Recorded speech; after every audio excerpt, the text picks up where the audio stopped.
Powered by Riverside FM. Powered by Riverside FM.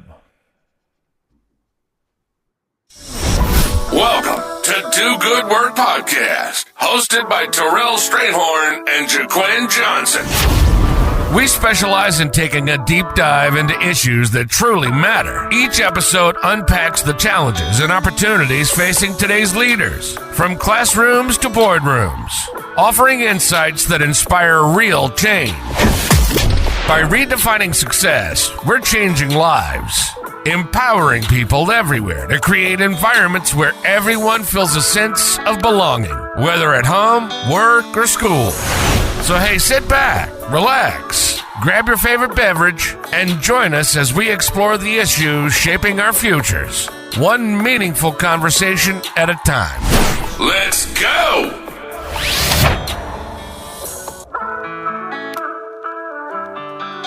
Conversation at a time. Let's go! Good evening, afternoon, morning, whatever, depending on where you are in the world. It could be any time at all. It is your boy, Terrell Strayhorn, aka T Rizzy, on the mic, joined in the studio by my friend, my partner in crime. We do know crime. Jaquin Johnson, come on. Come on. We do know crime. Yes, Jaquin Johnson. You know, you have to say that when you're a black man. That's that part. Bro, I have 8,800 people following me on Twitter. Like, I've literally lost 300 people in the past couple weeks. Well, I'm glad you got 8,000 because I have 85. So no, but I'm saying, like, people are leaving Twitter left and right. So listen, if y'all are leaving Twitter, tell us, like, where you going? Where are we meeting at? Jesus, we had lost a whole lot of people. But thank y'all for tuning in and joining us tonight. This is called Midweek Mixer. These won't happen every week. It's just sort of like when we feel like it, kind of.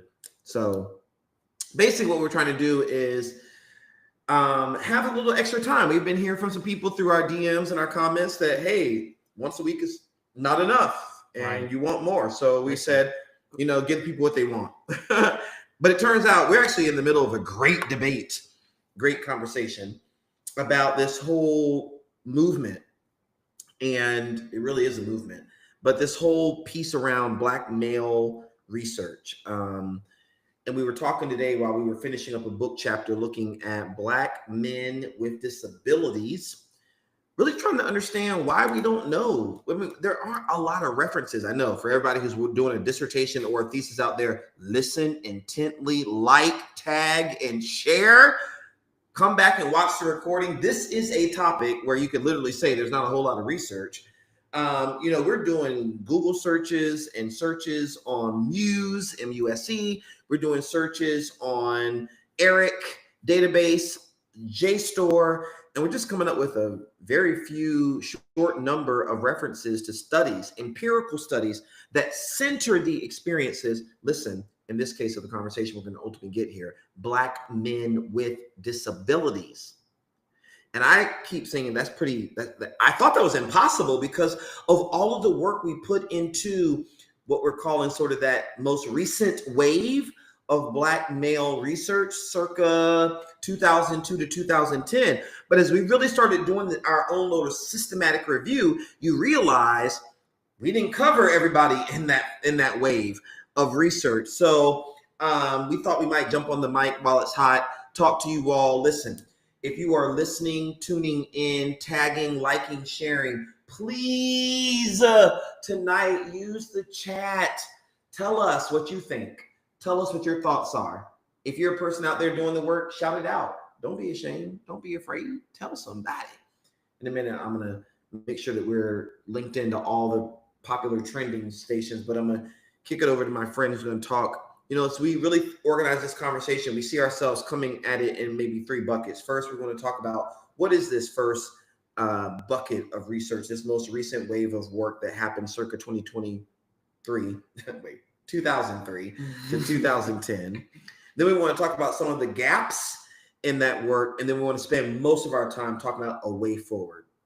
Listen, we've had a lot of conversations over the past 2 years, but really deeper, more meaningful conversations for the past, I guess, couple months because of the work that we're doing about around Black men with disabilities. And as you said earlier, to the audience, is that, as we search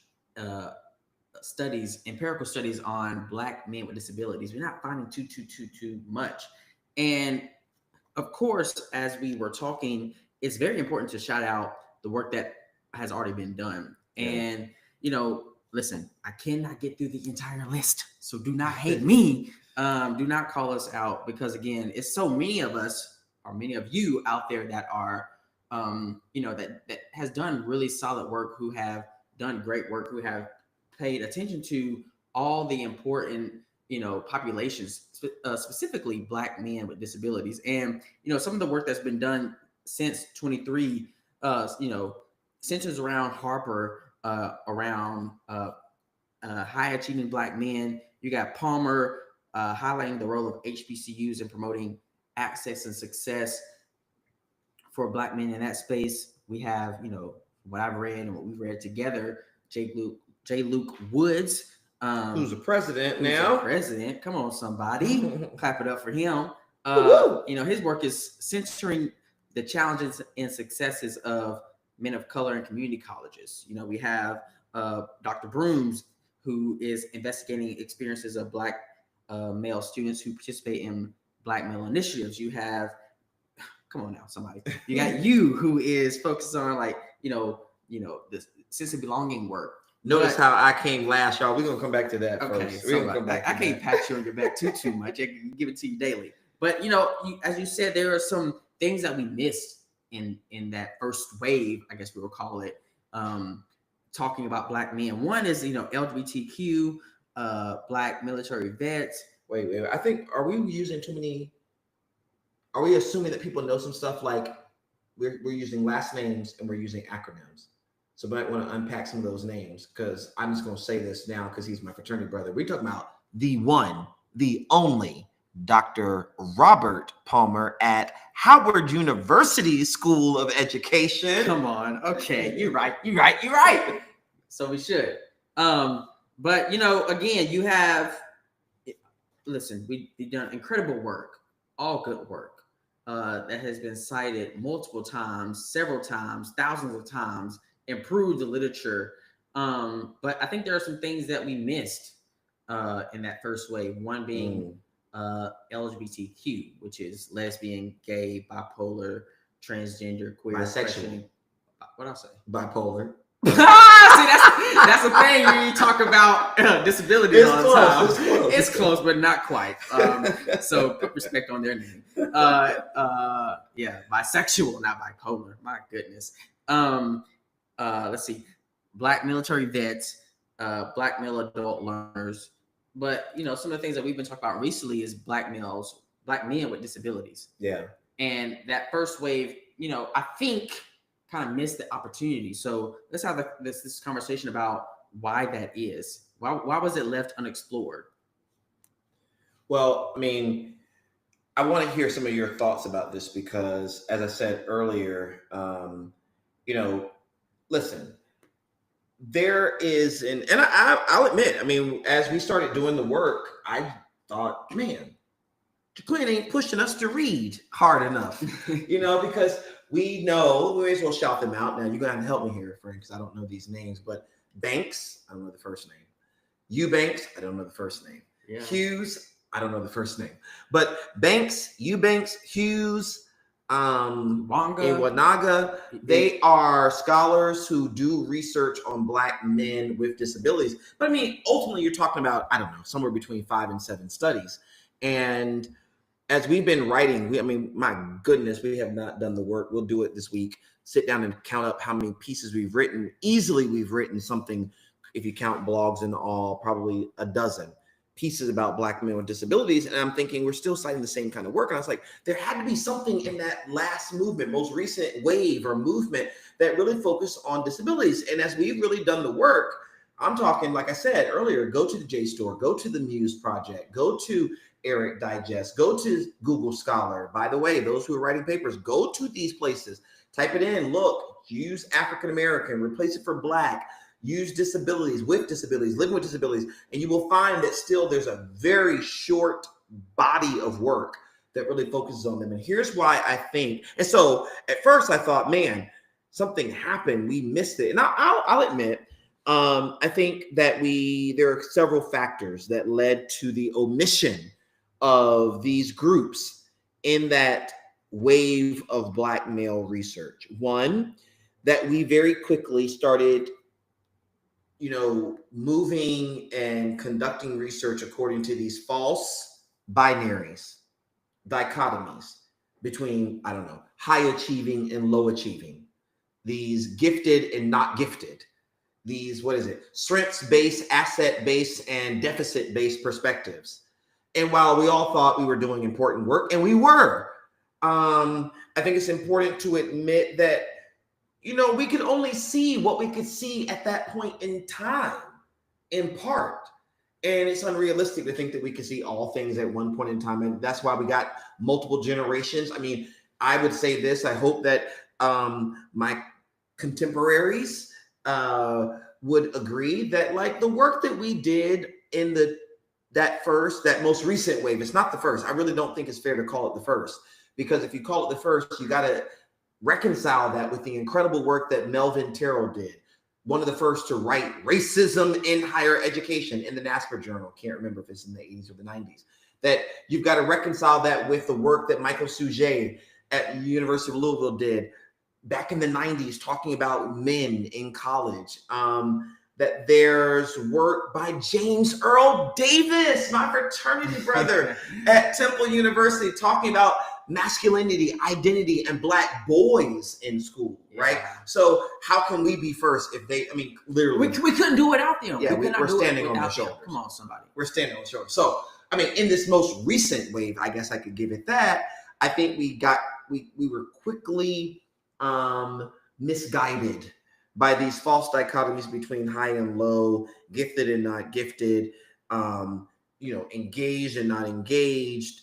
And that led to missing those who live at the intersections of multiple identities that operate within these larger apparatuses and structures of power and privilege. So we would have never been paying attention to LGBTQIA2S+. Here's the first thing we got to admit: our knowledge and understanding of that populations with an S, because rarely do we have any one population in higher education, but those populations has advanced at this point, right? So we probably would have been talking about maybe Black, gay, and bisexual men, but we would have known nothing at all about Black trans men in college or Black queer and questioning men in college. And certainly I don't think there is a publication on Black asexual or intersex in college. We need to do that. Hello, somebody who's looking for a thesis or a dissertation. Man, that's really good. I think that, listen, also, we have to appreciate and understand that it's based on your training as a doctoral student and, what your doctoral advisor kind of advised you to do in that space, and, what you resonated with during that time, what you were reading during that time. For me, I only picked up, like, talking about students with disabilities, one, because my brother lives with a disability, my youngest brother. So it kind of registered with me that, I want to, if during my research, I want to, pick that up and talk about it. I think also too is like during my, first of all, there are so many things I could say about this, but in undergrad, I was, K-12, K-5 major, and I only had one class that focused on students with disabilities. And then in my doctoral program, there was like one paragraph that focused on students with disabilities. And I was like, whoa, wow. I think this is something I could talk about. But I think it registered with me because of my history, what I was exposed to. There are some things we have to appreciate in like along the lines of, some of these scholars may not have been exposed to disabilities. They may not have read things about, or read topics about students living with disabilities and then lured into their research. So listen, no shade on this topic. We're not saying that, you know, you dropped the ball. We're just saying that this is something we have to talk about because it's very important. We covered Black men. We're talking about gay and LGBTQ space. We're talking about, you know, a little bit more about adult learners, but students living with disabilities, especially Black men, is an important topic right now because mental health is so it's growing across the nation, and we know that a lot of Black men live with mental health disabilities. And based on our recent chapter, it really called us to have a conversation around this and bring it to the podcast. Yeah. I mean, I think part of this is about, okay, so one, in that first wave, we had very traditional, okay, so I talked about the false binaries. I think the other thing is that led us to this whole miss of a focus on LGBTQIA2+, Black male veterans, another group we have very little research on, Black male adult learners, especially those who have some college but no degree, and then primarily Black males with disabilities. And I'm not just talking about as a monolith. I'm talking, where's the research on Black men with autism? Where's the research on Black men with PTSD? Black men with, depressive episodes or maybe even chronic depression? Black men with visual impairments, Black men with mobility impairments or who live with wheelchairs. We need lots and lots and lots more research to understand those specific, here's the word, we overuse it, nuanced experiences in higher education. So I think, one, you can't really get there, right, to understand those populations using traditional, canonical, straight from the textbook kind of frameworks and methods. So one of the other things that I think limited the distance that we traveled in that most recent wave is that a lot of us, quite frankly, were trained at these, remarkable places and well-renowned programs that absolutely positively should exist, but we were trained like we were trained. We were trained like they were trained, is what I meant to say. We were trained to look at existing databases. You're not going to get to these nuances. How many times have we tried to do this? And the question becomes, do you have a disability?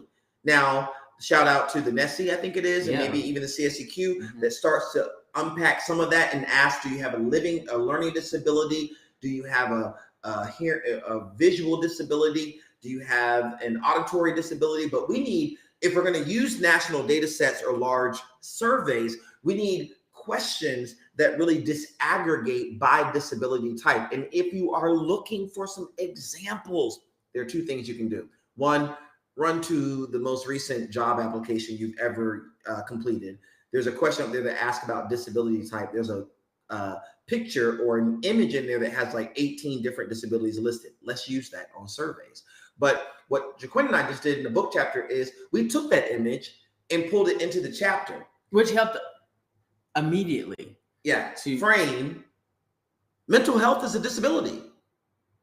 I have colleagues who say things like, I'm diabetic. I am not. Terrell Stringhorn is not diabetic, but I have colleagues who say they're diabetic and they said, and I live with a disability. I didn't know that diabetes was a disability, but it is on that list, right? So if we could create surveys and maybe even revisions of the NESI and the TIMS and the CSEQ and the CCSEQ, that's the community college survey, whatever, that include these kind of questions, then we can imagine a day where we have the kind of research that drills down and where we don't miss these populations. So the one is we have these false binaries and dichotomies. I think two, in our graduate programs, we were taught and trained appropriately so with very traditional methods, very traditional frameworks and theories that really concealed our ability to see these populations. And I'm gonna tag you in, but I'm thinking about the fact that, like, when I think about those false dichotomies between like high achieving, low achieving, assets based, I know we all use it, strengths based and deficits based. I think, it has a certain rhythm to it. It's got a certain rhyme to it, but it's not real. It's not real in the lived experiences of Black folk. Because here's what people of color know, that life is nothing if it is not a mix of misery and magics. That you really can't get to the door of your destiny without walking through a hallway of haters. You know what I'm saying? Like, not the haters. It's not, you're not going to, so you can't focus on my glory if you don't want to know my story. Like, you have to do it. And that, I know it sounds like good preaching. Probably TD Jakes has said it, but I'm simply saying we know it as people of color. Why don't we bring that same understanding to our research and scholarship, right? That you can't have asset base without deficit, because life is deficit and asset. Life is strength and weakness, especially the lives of the men of color that we're studying. That even in, I'm going to go here because I know you're going to try to do it. You got your whole list. Good job, buddy. You know, Derek Brooms with his work on Black male initiatives will help us understand that even in Black male initiatives, they are a mix of moments of shine and moments of shame. That there are moments where I'm going through a program and yes, I'm getting an award, I'm walking across the stage, it's my shine. But if I'm also in that male initiative, there are also some moments I'm coming to the director or the assistant director and the staff, and I'm talking about a quiz that I failed. There are moments of shame. And what happened in that most recent wave is we separated those two and said, for those of you who are going to study shine, study shine. For those of you who are going to study shame, study shame. Never can the two mix. And then Kimberly Crenshaw and others came with intersectionality and gave us tools for saying, no, these two can coexist. They have to coexist. But we know that because that's how life is for us. Yeah, listen, that's so good. Like the intersectionality part is like, you know, I think as researchers and scholars, we have to push ourselves to bring our experiences into our writing a little bit, right? Yeah. I think that the journal articles and the, you know, the book chapters, the authors who ask us to write don't allow those spaces. They typically come from white people. And we are afraid sometimes to write about what needs to be said. You know, listen, people out here want to be promoted and want tenure. And to get tenure, you know, a lot of the weight comes from your publications and what you talked about. And you cannot do that if, you know, you can't be promoted if you don't have publications. So as Black scholars, we typically probably censor ourselves. But what is that doing to the research? That's a question I ask myself all the time when I'm writing, is like, even with you, you know, there are things I want to say, but I don't say it because I don't know if it can be in the paper. I don't know if we can say it that way. I don't know if that's going to land with people. I don't know if it will be published. But listen, we are talking about people that look like us, that are going through higher education in its current form, and there's so much going on, especially with DEI being attacked. Yeah, it's important for us to talk about it. It's important for us to write about it. It's important for us to, you know, really push the limits and dare to say it. Because if we don't say it, who's going to say it? literally no one. If we don't write it, who is going to write it? And I think, you know, I ask, like, you know, is there anyone else, you know, that is in a position that is better to write it than us?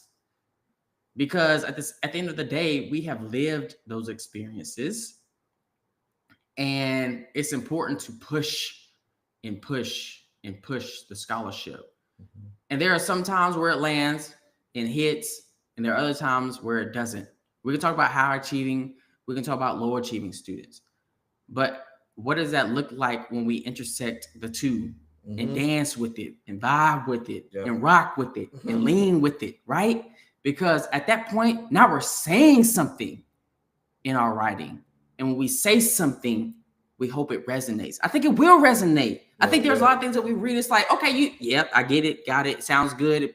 It feels good, but what can I do with it? There are also practitioners out here who are reading our work and can't do anything with it, right? Well, they can do something with it, but not a lot with it. So again, as scholars and researchers, again, we have to push and push and push and find someone we can talk to about the research that we're talking about, who also, is in that same space, who can push us to do it. And, listen, this is what I'm thinking, but I am hesitant. Ooh. Have someone who can affirm your words and tell you have to say it that way.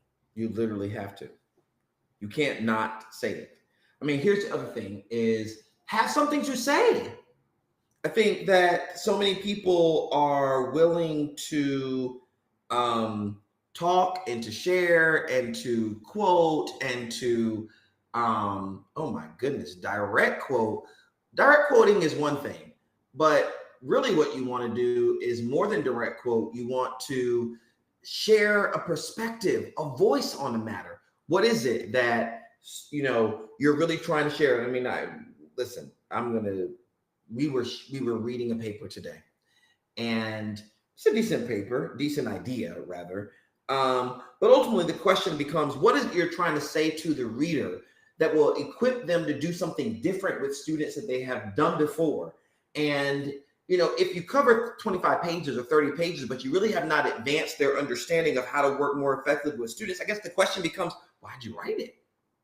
And when it comes to Black men, especially Black men in higher education, one of the things I know that we really have to think about is not just why did we miss? Now, again, I'm not concluding that ultimately we missed these groups.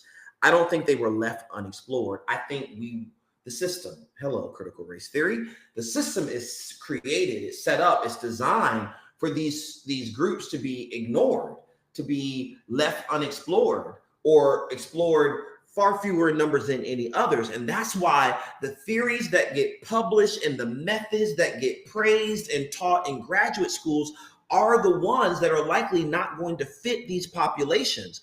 You're going to be concerned about your sample size. And I don't know if you should be concerned about sample size when studying Black men who are legally blind. Find your two. Talk to them about their experiences. Unearth, as we say, all that you can from them, and then put it into writing so that then we can think about how their experiences line up against their peers who are non-Black and differently abled in terms of sight.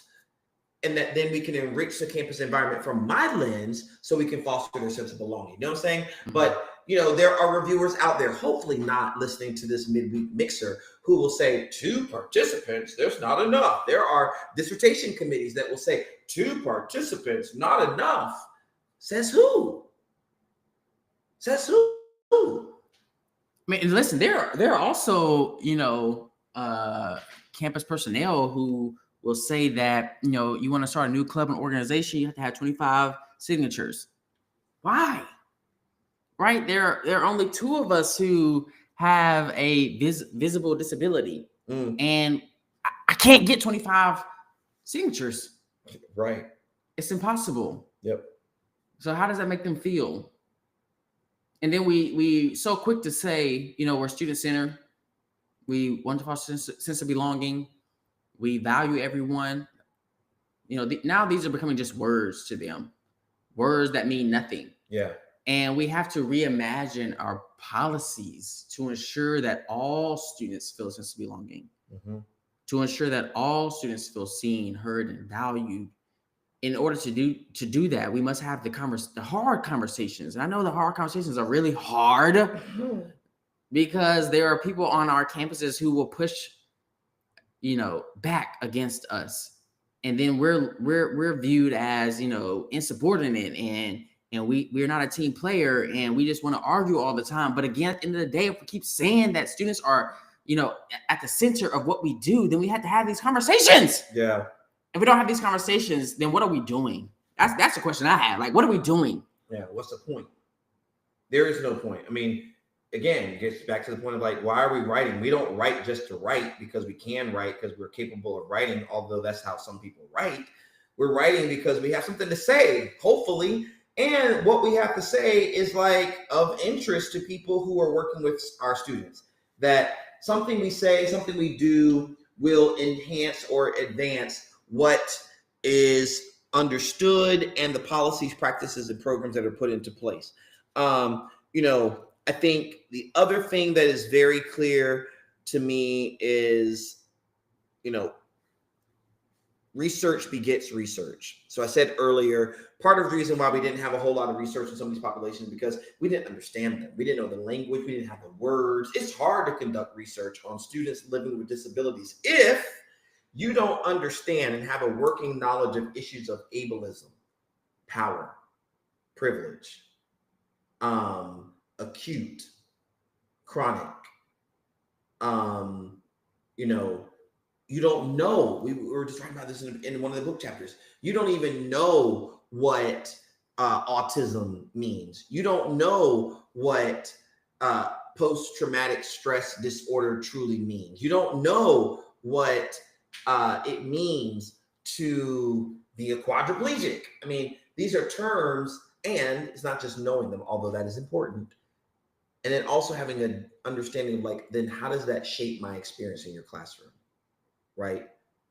The fact that I have periodic depressive episodes, that's straight from a psychological manual. But what does it mean when I'm sitting in your creative writing class? I'm going to say that only because in honor of the late, great Nikki Giovanni, who passed yesterday, moment of silence in her honor. Distinguished professor at Virginia Tech, poet laureate, native of Knoxville, but was often known for teaching classes with such beauty and such poetic eloquence that students would leave in tears. Well, if I battle periodic depressive episodes, hopefully you'll understand when I walk out of class, because the beauty of your poetry hits a spot for me that I can't easily bounce back like some of my peers. So I may need to go run to my room and get some medicine, or go run and talk to my counselor, or run, but are the policies and practices such that's allowable? You can understand that I can still be successful in your class. Our understanding of disabilities, our understanding of the experiences of military vets and adult learners with some degree but no college has advanced over the past, I'd say, decade, to where now we could probably imagine in this next wave of Black male research, we might actually get there. That's good. I think that it's important for us to, read, but, as we said, there's slim research on Black men living with disabilities. And it takes time. It's hard to write about it sometimes especially when you don't have the language because it hasn't been written about. Mm-hmm. But I think that in those moments, what we've tried to practice is really sitting with the information that we have. Yeah. And there are moments where we have to, move away from the computer and just have conversations, putting ourselves in their shoes, because in order for us to really talk about their experiences, we must understand it. And I say that because, oftentimes we have these 30, 60-minute interviews and say that we understand, their lived experience. Interesting to me. I would say that's interesting. Why would you say that? Because after 30 minutes, I don't think with anyone on this podcast who's listening now and listening later, we got a 30-minute conversation. If I said that, I really understand your lived experience, what would you say to me? It's not possible. Yeah. Because there are some things based on what you asked me in the interview, I just answered those questions. There are some things that, based on my lived experience, based on my background, I never brought to your attention. I never shared. But based on what they give us, let's sit with it and grapple with it and have conversations about what does this really mean? And how does this shape their experiences on campus? And then speak to that. I mean, listen, they deserve it. And if we don't do that, we're only doing a disservice to the population that we're studying. Yeah. I mean, as we think about it, so we've talked about what was that most recent wave, and we talked about some of that work. And, I don't know if we talked about really the findings from it, but and we could, but as we sort of weave into this beyond just what was that first wave, and then what were some of the gaps, maybe we're also thinking about why were those gaps present or left unexplored, underexplored, because it's not really unexplored. Then let's segue into also like, where do we go from here? What do we need to be addressing? And clearly, I mean, one of the most obvious topics is Black men with disabilities, which, I mean, you're addressing in your dissertation, right? Mm-hmm. Yeah, I'm doing a study on Black men with disabilities using a secondary analysis from NESI to draw from what they've already have and then speak to it. I think that also too, like longitudinal studies, one-on-one interviews that we've done, focus groups, and the like. These are all things we need to focus on. I think another thing we need to talk about too is like, there are multiple disabilities. There are various disabilities out there that we need to maybe specifically focus on just them, and because they're all different. Again, this is not a monolithic group. What works for one may not work for another. What works for some may not work for others. So focus specifically on the different disabilities, and whether it's qualitative or quantitative, whether it's small group, there's focus groups, whether it's a survey or a questionnaire that really tries to gain valuable information that allows us to sit with and speak to in order to articulate exactly how their disability shapes their experiences or influences their interactions academically or socially.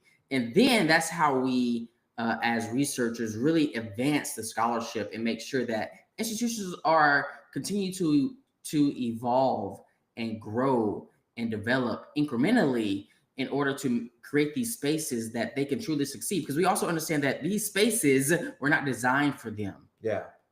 And because of that, that's why we're seeing a lot of, so many of them are lagging behind in terms of persistence, retention, and graduation rates. And I think that, often I ask myself, why are we continuing to talk about the same thing over and over again? Mm-hmm. And, that question really has me sitting with more work needs to be done, because it's so unfortunate that we're seeing more students with disabilities enter into college. I was going to go somewhere. Go. We do a good job of recruiting and enrolling them. But do we have the resources and support in place to ensure that they're successful, and to ensure that they thrive on our campuses? Yeah. I think that's right there is where we're having trouble, and we're not really hitting the mark. I think that we have to do a better job of being very intentional about our students living with disabilities on our campuses, making sure that they are visible, not invisible, make sure they're seen, not unseen, make sure they're heard, not unheard. So we have to, again, if we're going to recruit them and matriculate them on our campuses, let's do a better job, make sure we're ready for them on campus. I mean, what's the point of access without success? It's useless, right? What's the point of bringing them there if they're not going to be successful, they're not going to graduate? I think as we really think about some of these, what's necessary, what's needed, I really appreciate the review of your own project.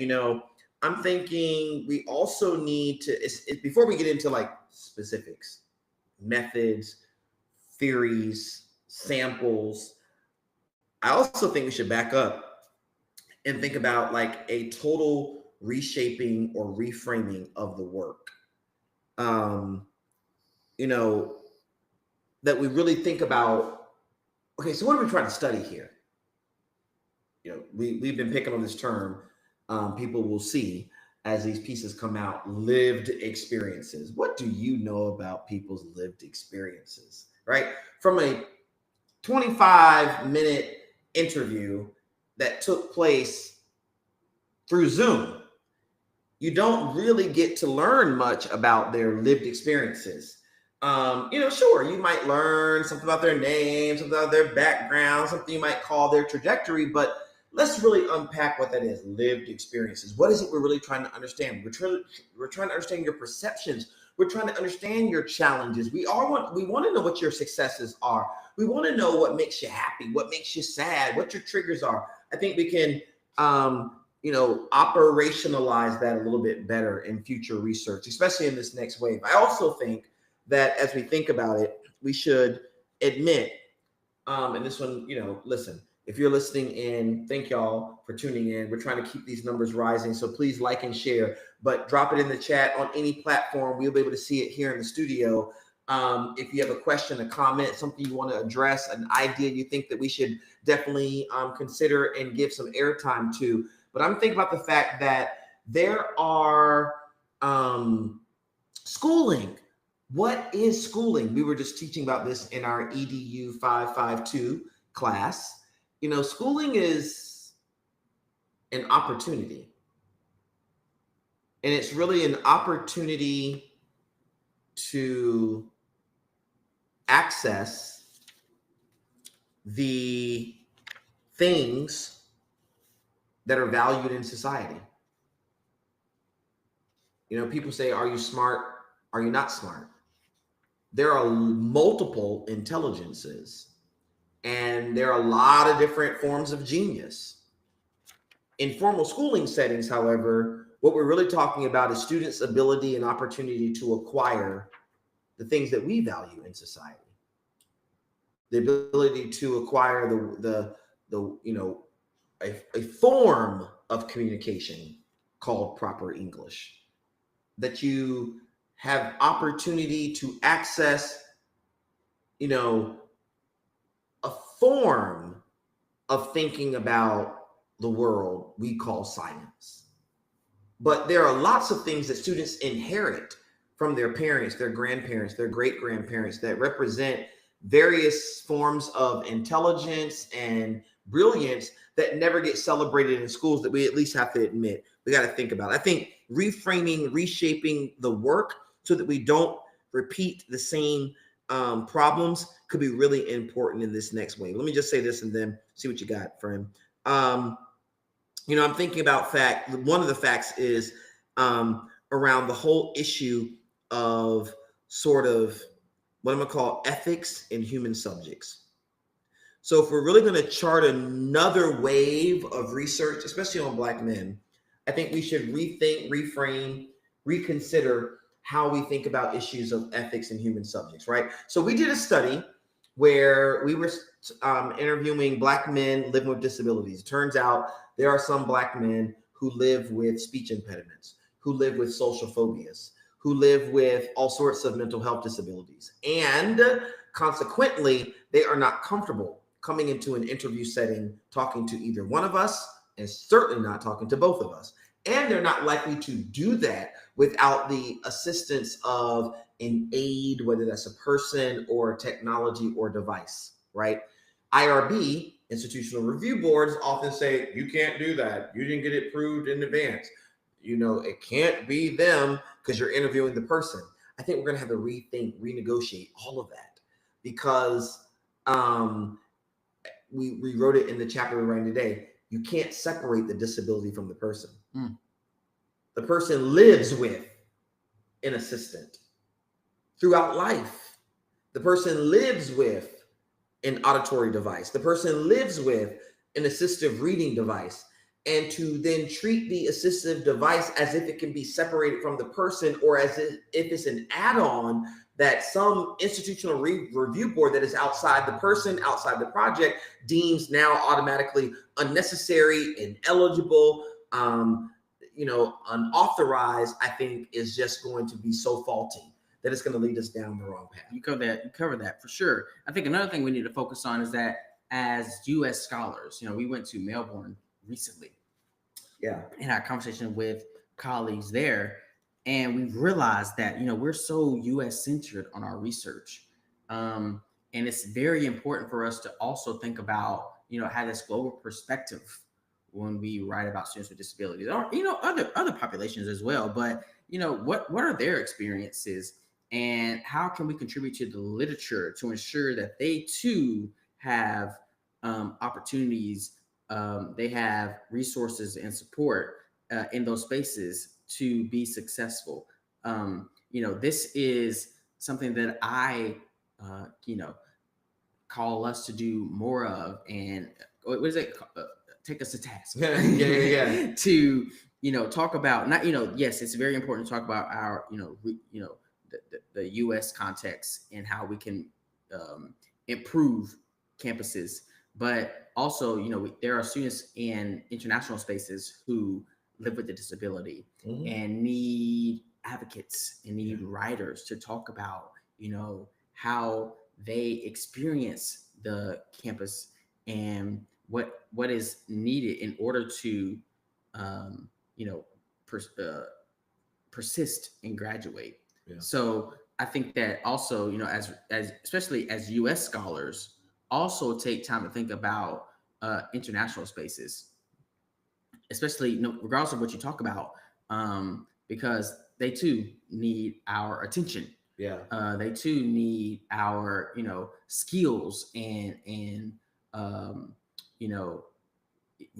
we always focus on maybe I submit to these journals, but let's think about too also international journals as well.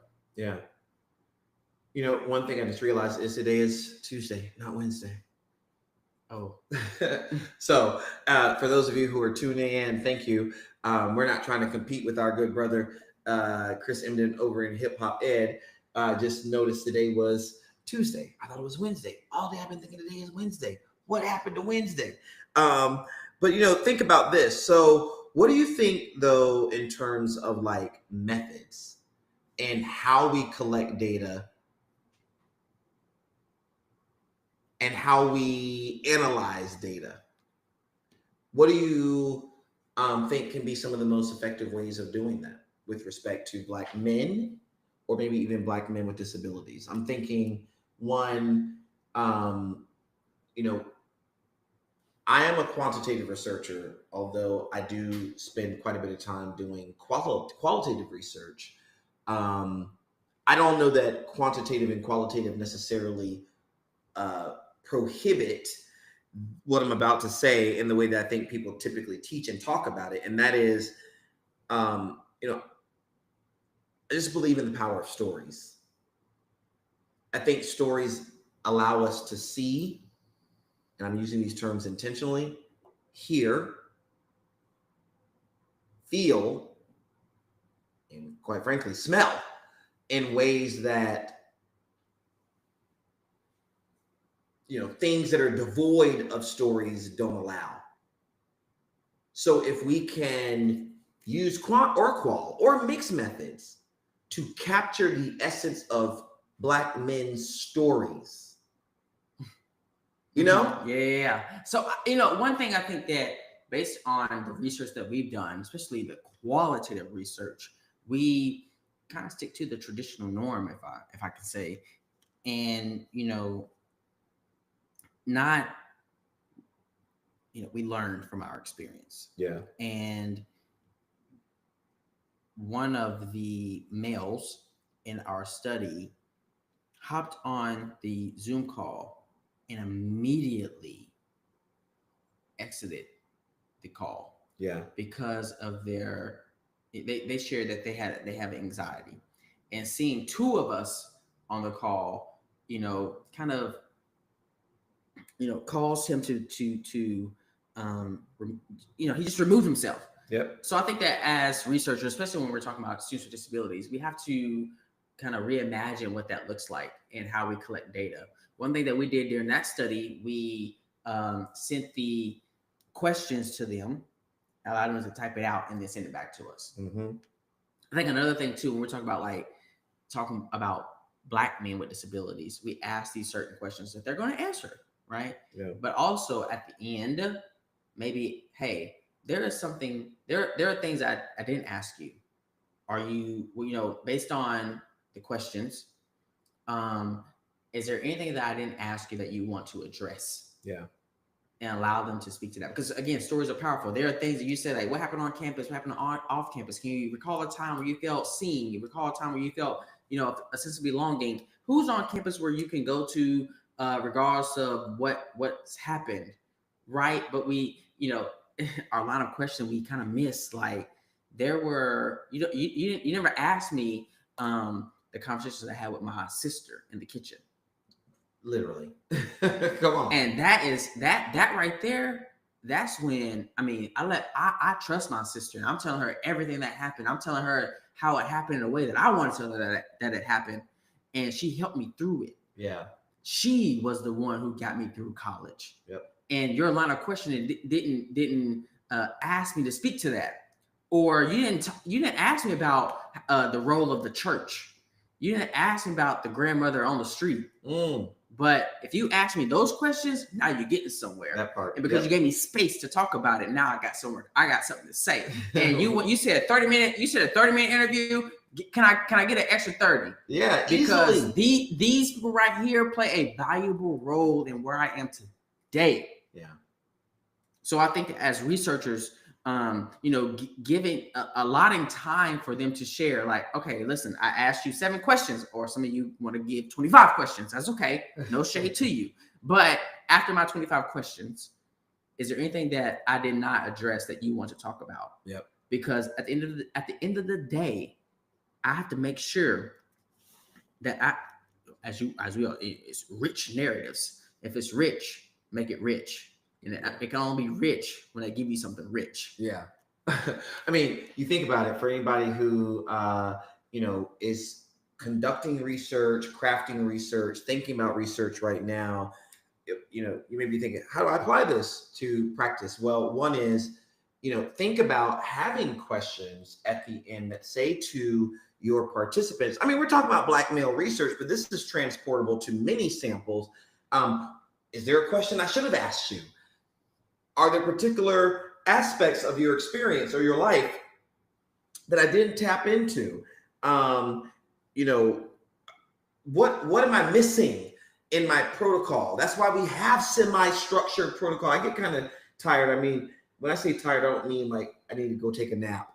I mean that there are times where I get frustrated, and I'm not picking on y'all, I'm picking on me too. I get frustrated with my own self because it's like we pick up all this stuff that we learned somewhere, semi-structured interviews with probes, structured interviews, lived experiences, rich, thick description. I mean, come on. What does rich, thick description look like? And what does it sound like? And how can we, as a research community, really challenge each other to do something different? I don't know, in this next year. 2025 is on its way. Can we do something in 2025 that we didn't do in 2024 with our work and our research? And I think part of it is about really pushing ourselves to adopt methodologies and epistemologies and analytic methods that really honor the stories of our participants. Stories are powerful, but to do it, I think we're going to have to do the things that Jaquin and I are talking about. We're going to have to reframe how we're thinking about research and scholarship. That really and honestly, when Black men do research on Black men, it's not called me search. That's no shade. That's not a push to the person who published the paper. He's a good friend of mine. I'm just simply saying, I don't know that it's called me search. It is called research. Me search can be rigorous. I can do research on people who look like me, maybe think like me, sound like me, and I can do it in a way that honors the complexity of those experiences, that really does put some distance between me and my participant, that does put some brackets around what I'm bringing in terms of my own bias and my presuppositions, but I'm also honoring the complexities, the nuances, the differences, the unique perspectives of those who I'm interviewing. That just because I'm a Black man and I've been in an honors program does not mean your experience in the honors program is the same, right? So then I can stand on the literature set by, again, Sean Harper, Fred Bonner, and those who study Black men in honors programs, and declare what I see. That just because I might have started my post-secondary career at a 2-year community college, that's not true for me, but it is true for many Black men. 50% of Black and brown men start their post-secondary career at 2-year community colleges. That when we interview them or survey them, we can truly honor their revelations that they share in their interviews or their surveys, and we stand on the literature set by J. Luke Wood and Frank Harris and others about Black men's experiences at two-year colleges. That when we study the experiences of Black men at HBCUs, we can review what's known from the research of Rob Palmer, but then add to that literature by saying, I heard something different in the story. Why? Because, I don't know, maybe you listened to tonight's podcast or Midweek Mixer and said, you know what, I'm not going to borrow from those, I almost broke out into song. I'm not going to borrow from those theoretical frameworks. No. Break out the song. I'm not going to borrow from those theoretical frameworks that fail to fit the experiences of my participants. I mean, look, I love Vince Tinto. He's a good friend of mine. He's a retired professor from Syracuse University. But Vince's model on college student dropout that we all, took, possessed, and rewrote and made it a retention model when that's not what Vince was studying. It is useful. It was useful. It called attention to things like academic integration and social integration.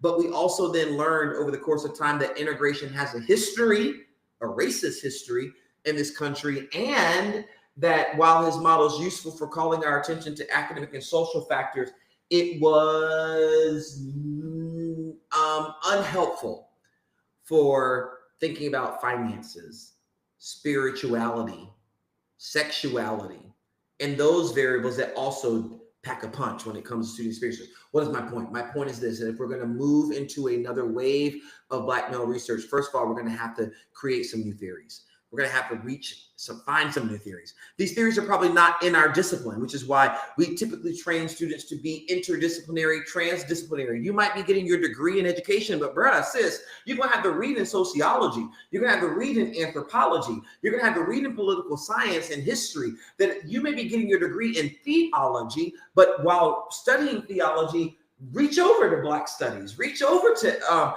women and gender studies and get their theoretical frameworks, adopt their lenses, and then look at your subject, your topic through that lens and see what you see. Why? Because this is what I'm saying. You are responsible for what you see.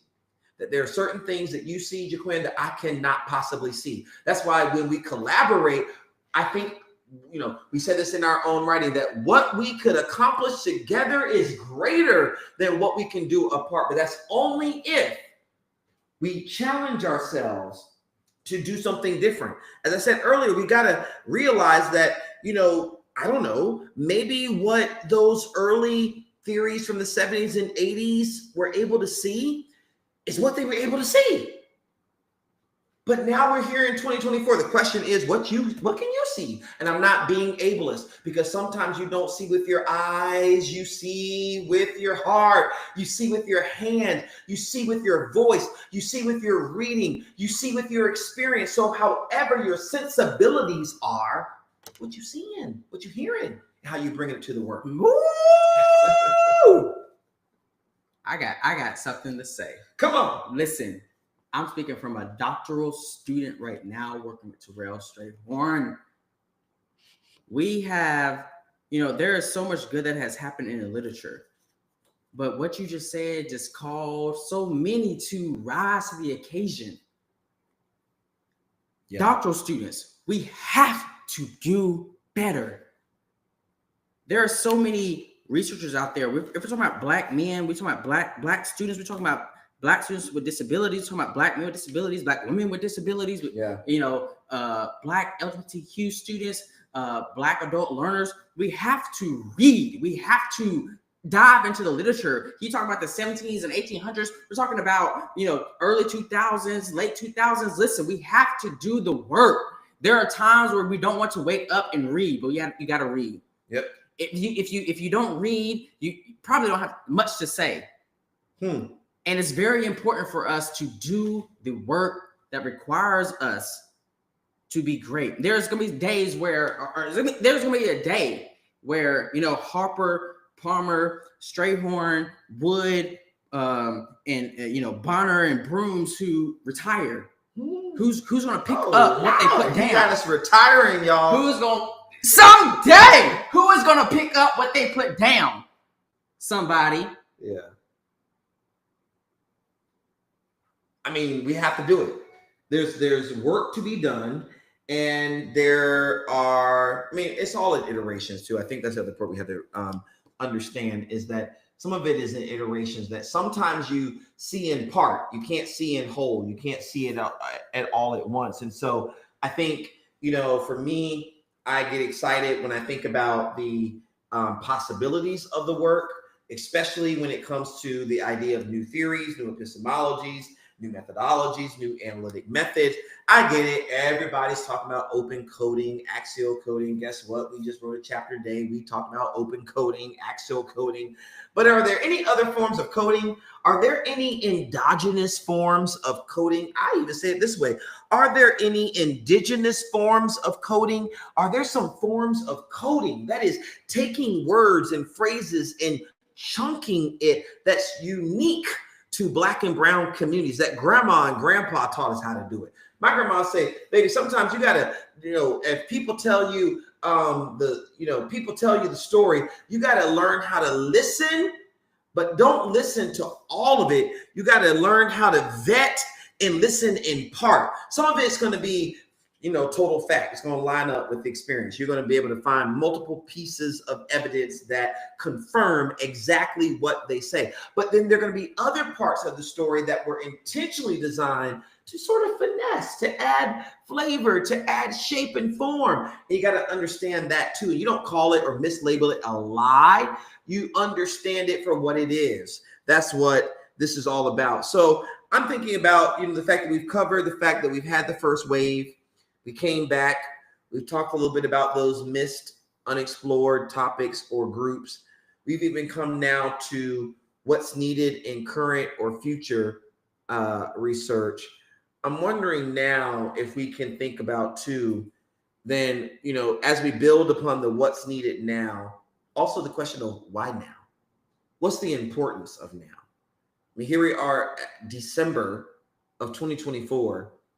Why is this an important conversation to have right now, your friend? Man, that's a good question because, there was a recent election in the United States, and we have seen this before the election even, occurred and the tallies were voted, and then there was a decision made that DEI was attacked. And I think from my perspective is that, a lot of people in those positions are being terminated. Mm-hmm. And because of their termination, the work is now, we were 10 steps forward or we were moving along and now we're 5 steps back.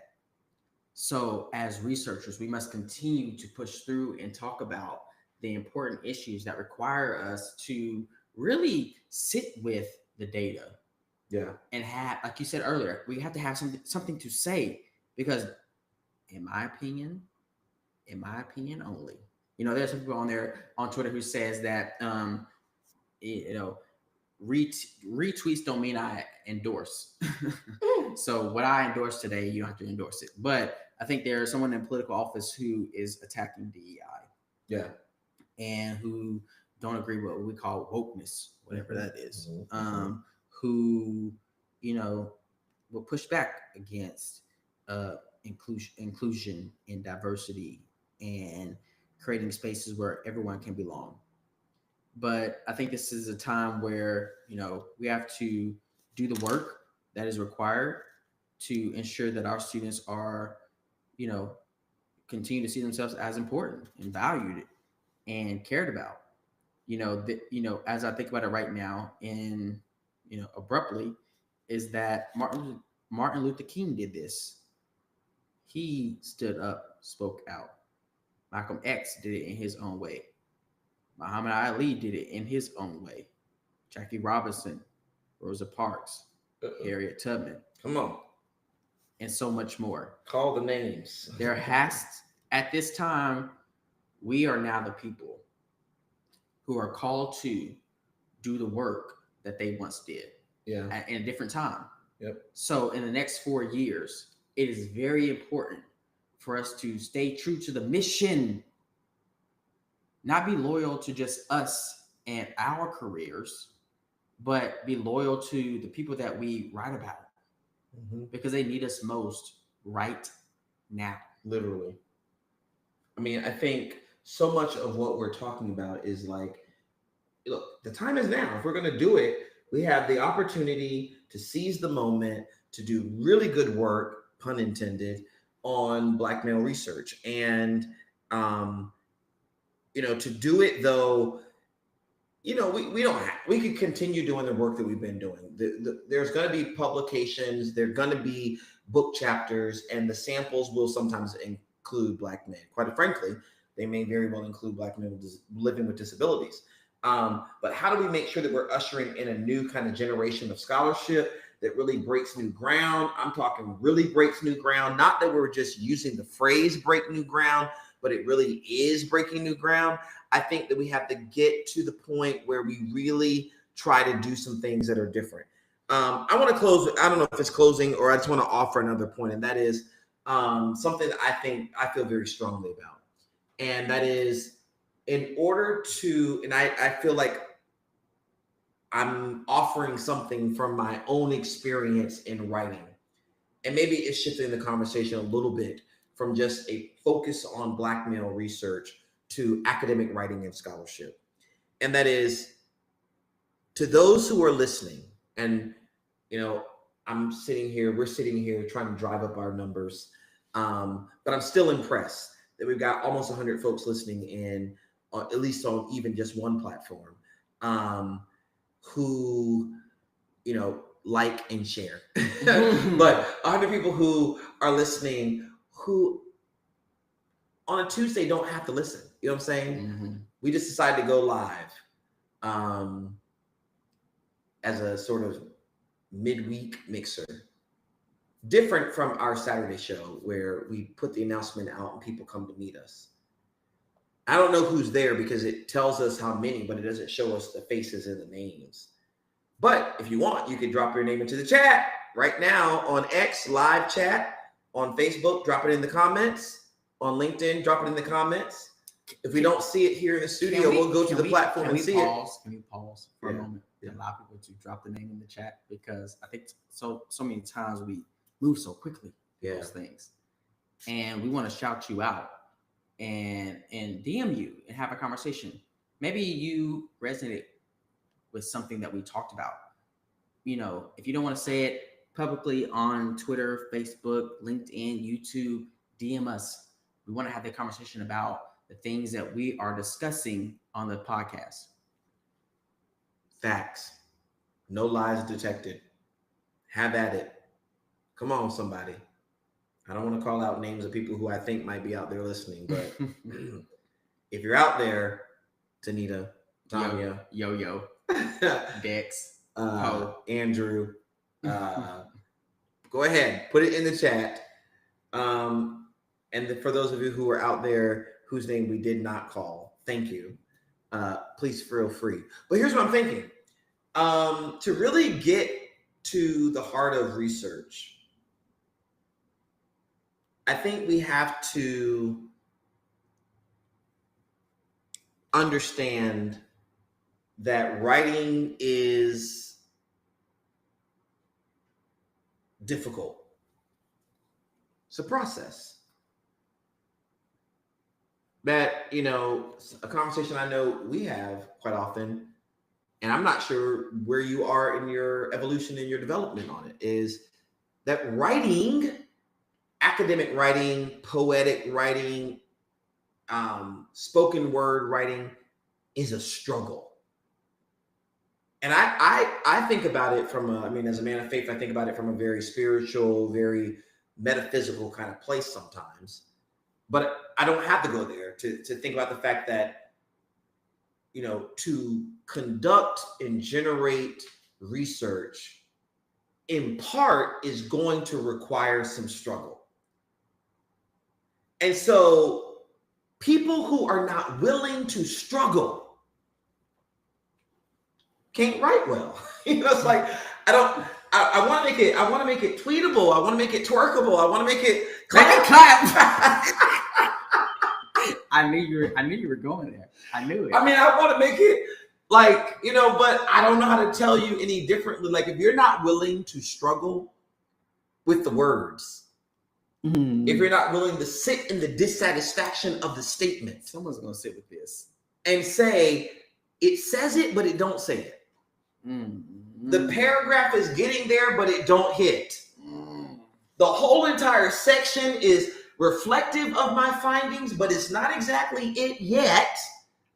If you're so busy trying to get to the period that you can't sit with the process, you're so busy trying to get to the product, you're rushing the process. I don't know what to tell you. You're just not. I'm not saying you're not going to write. I'm not saying it's not going to be accepted. I'm not saying you're not going to get the grant. I'm not even saying you're not going to get promotion and tenure. I'm just saying you're not going to probably get to the point where you can say confidently and assuredly, I write well. I am proud of that which I have produced. Now, I want to talk about that because the product and the process are connected. The process is the product. Yeah. That the process is the product. You are busy trying to get to the end of the paper. You don't realize until you work through the discomfort and you talk it out and you revise and you write over and you delete and listen, I'm gonna go there because y'all know we keep it real in this show. And you ask ChatGPT, can you make it sound better? Can you edit my words? Can you change my tone of voice?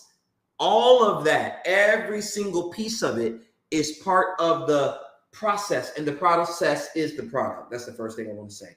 Second thing is, and this is the part I just hope this kicks off because I know we're going to wrap up, but listen, is that their process product, P's, process product. I want to also speak to the pain of what people are listening, of what people go through. The pain. Sis, bruh. I need some, y'all drop in the chat. What else? What other kind of words did we use across cultures to call on each other? Hermano, hermana, Mr., Miss, she, sim, zim, zay, whatever. Everybody, seriously, listen. Like, your pain is your power.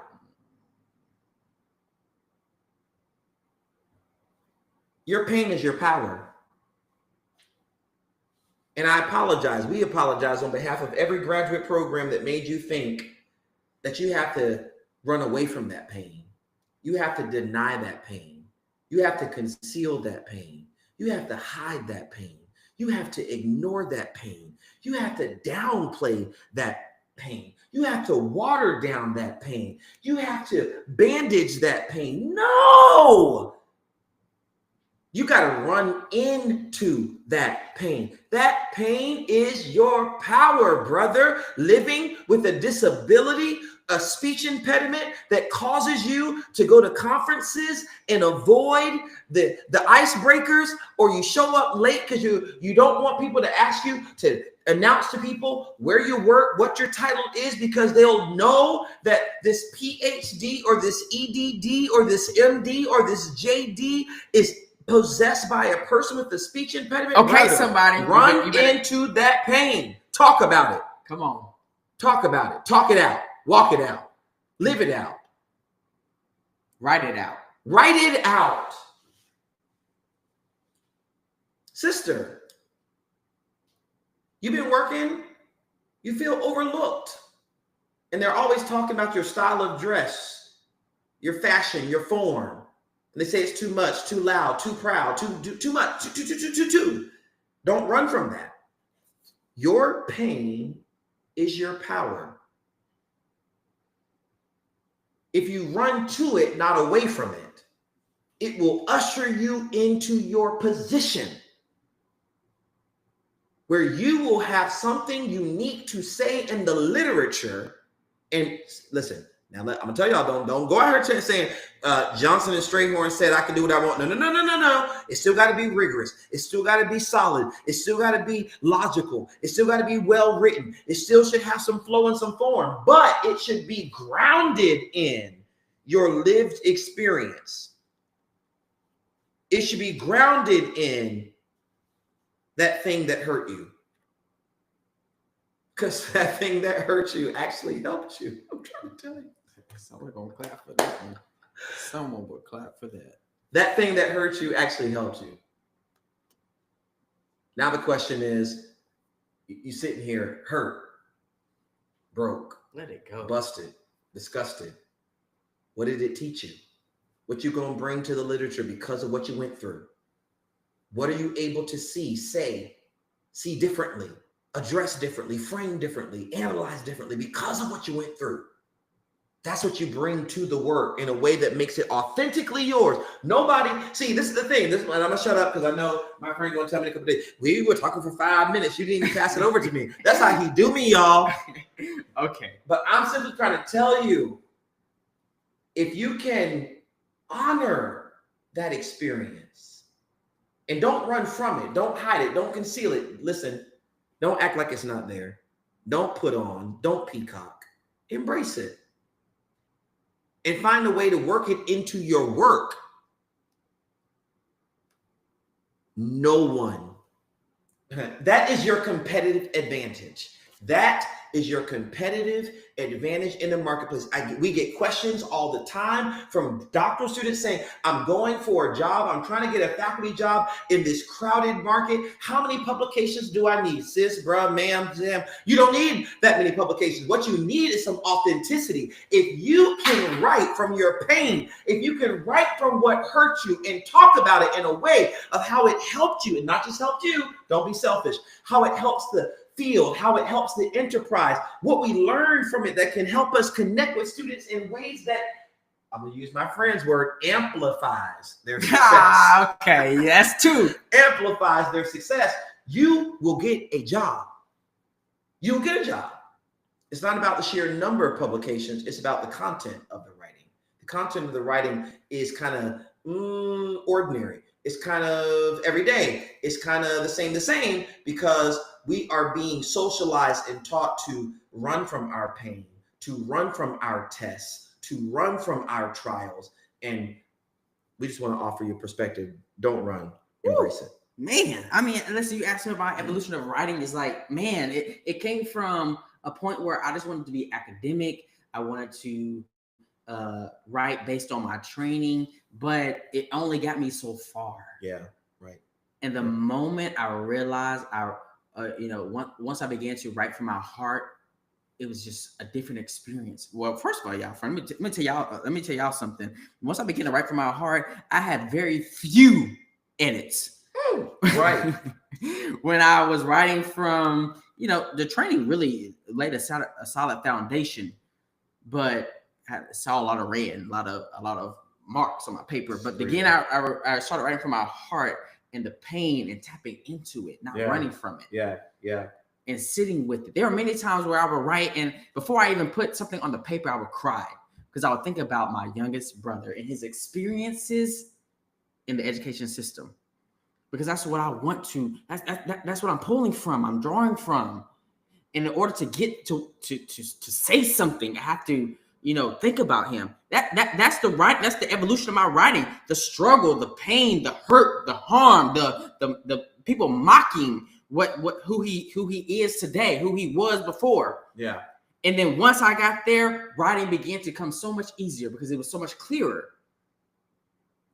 It became easier because I understood the assignment. And now that I understand the assignment, I'm ready to go. Many people, you talk about it's very hard to complete a task when you don't have the direction, when things are not clear, when things are not transparent. But the moment you allow yourself to embrace the trauma, the hurt, the things that you're still thinking about, living through, trying to get over, that's a story.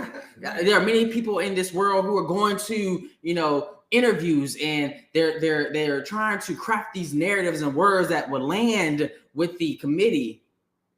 But then you leave saying, I don't feel the best. I wonder why. Because you didn't speak from the heart. Yeah. And the moment you speak from the heart, I'm telling you right now, it's a different story. It's a different place.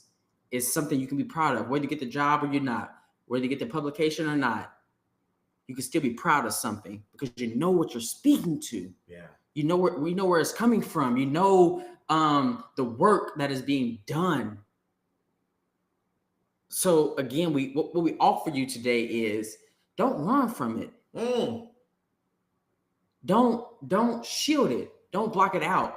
Don't compartmentalize. Rather, allow it to seep in, creep in, come in to help you get to where you have been destined to be. Yeah.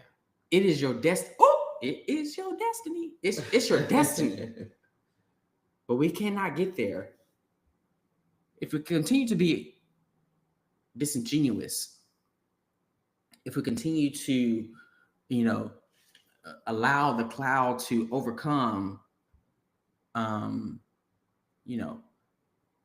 if we continue to not let our light shine. Our light is what will keep us going. Yep. Don't allow it to dim based on, the environment that we're in. Don't allow it to consume you or succumb. Don't succumb to the pressure based on the environment that you're in. Lean into it because lean with it. Rock with it. Your struggle, your hurt, your pain is a story that needs to be shared with others. Yeah. And with that, if we could usher in a day where we really bring our pain, our challenges, our authentic selves to this work, not just in the acknowledgments and in the dedication. Everybody does that. But in the content of the piece, where we wrote a book chapter just recently. Thank y'all for liking and retweeting and seeing the numbers rise. We wrote a book chapter where we had a positionality statement. And y'all, listen, if the piece comes out, because we're still waiting for the final decision, but when the piece comes out, we're going to put it on our social media. Because it is a positionality statement. Now, look, this is just Strayhorn Jaquin, Strayhorn and Johnson talking about positionality statements. We ain't wrote no book on the topic yet, but a positionality statement ought to take a position. The question is, listen, a positionality statement is not a bio. Most journals and books give you space to put your bio, where you say, I'm from Gallatin, Tennessee. I used to, go to this school. I got my degrees in this area, and we were both public school teachers. That's a bio. It's not a positionality statement. The positionality statement, first of all, you ought to take a position, and it ought to position you in reference to the work. So the question really for a positionality statement in our mind is, who are you as it relates to this project? So you're studying Black men living with disabilities. Sir, this is a place where you can declare proudly that you are a member of the community, or you are not, but you are connected to the community through the experiences that you share with loved ones, family members, friends, whoever. You can help people understand and contextualize how you're coming at this work. The second is positionality statement might also share, what do I know about you in terms of this topic? This is where we lay bare that we do not come to study people living with disabilities as if they are broken or as if they are lacking or as if they are filled with deficits. That we come intentionally with asset-based, strength-based, wealth-based frameworks because we know people with disabilities who are full of abilities, right? Positionality statement, y'all, we took a couple of paragraphs, almost a page and a half, to talk about our positionality statement in that piece. I think that what we're arguing is, if we can start to apply these principles to our academic work in an exciting way, listen, you got to live up to the standards. You're going to have to be APA 7. You're going to have to figure out APA 7th edition, and hurry up because they're about to have an 8th, I'm pretty sure. If it says double space, make it double space. If they say no more than 6,000 words, no more than 6,000 words. That kind of stuff, that's format.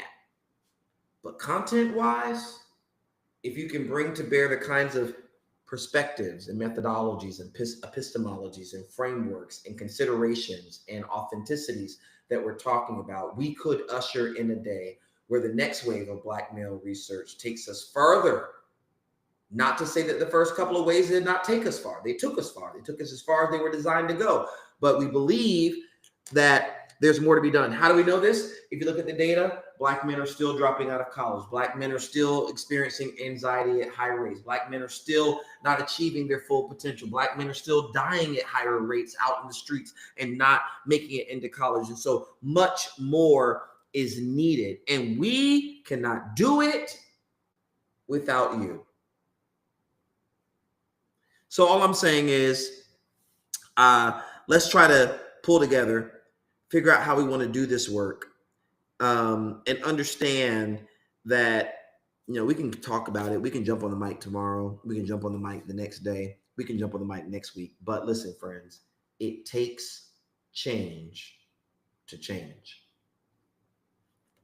So don't let this just fall on fallow ground. Don't let this just fall on empty hearts and, people who are just sitting out there on a Tuesday night saying, come on, talk to me. Don't y'all go away. No, we're about to go away. But make sure that something we say, apply it to your practice. Think about it. What would you do differently if you could? We appreciate those of you who tuned in, and we're going to look forward to our episode on Saturday. We'll be sure to put the video out, or the what is it called, flyer out, so you all can meet us. Just go ahead and know it's going to be Saturday at 7 p.m. Central, 8 p.m. Eastern. Make sure you tell a friend, grab a neighbor. We can't wait to see you then. But until next time, remember this: you matter. You belong here, just the way you are. You're important. You're enough. You have genius. And you add value. If no one tells you, you add value each and every day in every way. And we want you to know that tonight would not have been much of an episode at all if it wasn't for you. Take care.